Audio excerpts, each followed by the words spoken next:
Welcome back to Yang Daily. I'll be your host, Alex Cheney, bringing you all the Yang news you need to live your life right. It's been a bit weird lately. I got mixed up with my news schedule, and then there was a slow day with nothing much to report, and then I got a bit behind, so it's a bit of a mess.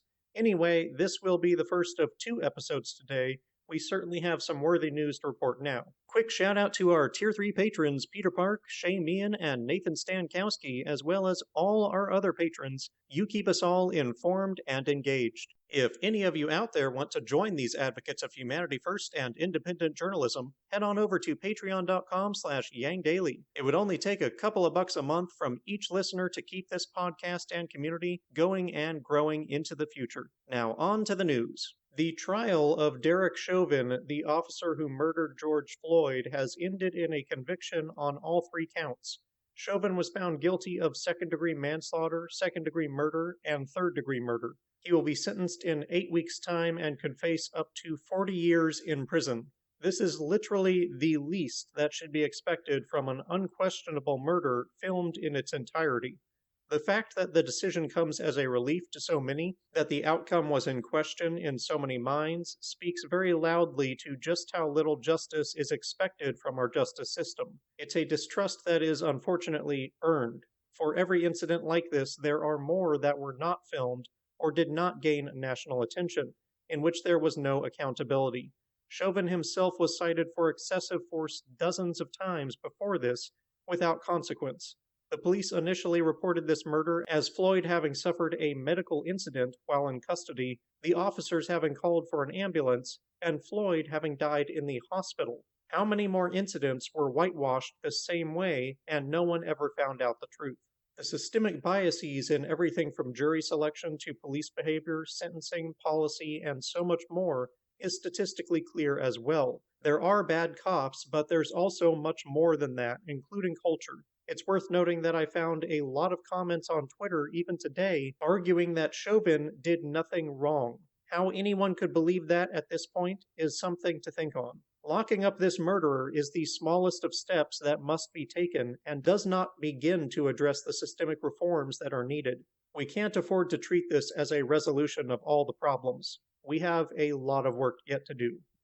Hopes for reaching herd immunity with COVID in the US have all but evaporated in the face of politically driven obstinacy against the vaccine. If you're unfamiliar, herd immunity is when a large enough share of the population is vaccinated that a virus can't really spread out of control anymore. Usually, that happens when around 90% are vaccinated. Right now, more than half of American adults have received at least one shot. However, according to polling, while about 80% of Democrats say they have or intend to be vaccinated, only 46% of Republicans say the same, and about 30% of Republicans say they will definitely not get vaccinated.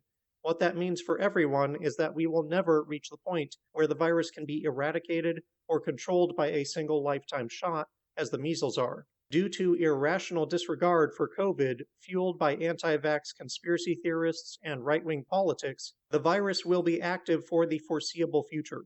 That means we will have to continue getting regular shots to protect against mutations and will mean much higher likelihood of infection even for those vaccinated. It's much worse for those who cannot be vaccinated due to medical conditions, especially those who are immunocompromised. For them, the isolation and fear of 2020 may be their reality for the rest of their lives. Depending on circumstance, the selfish acts of COVID deniers will have consequences ranging anywhere from lifelong inconvenience to death, just as for hundreds of thousands, it already has. A new organization called Moving Nashville Forward will be hosting a Sunday School for Basic Income this Sunday, April 25th, which will be a series of events to educate and organize Nashville around a guaranteed basic income experiment in North Nashville. The first event will be a live stream in the Blue Room featuring the Black Sun and Caroline Williams.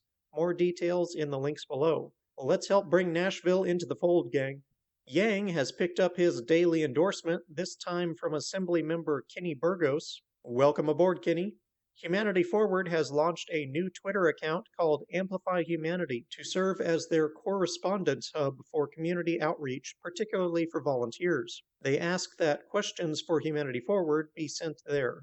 And finally, Karen Carter Peterson, the progressive candidate in Louisiana's special election for U.S. Congress, has picked up an endorsement from AOC. And not a moment too soon. The election is just 2 days out.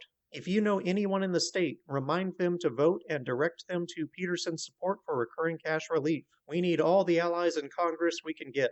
And that'll do it for today's Yang Daily. Bookmark and share the herd immunity thread and Nashville basic income events. Help Peterson win so we can get another UBI advocate in Congress. Flood Congress with calls, tweets, faxes, and letters using the Resist bot or Income Movement's easy contacts below. If you need help, consult Humanity Forward, the Income Movement Aid Database, the Mission Asset Fund, or United Way, and don't forget to Yang Daily.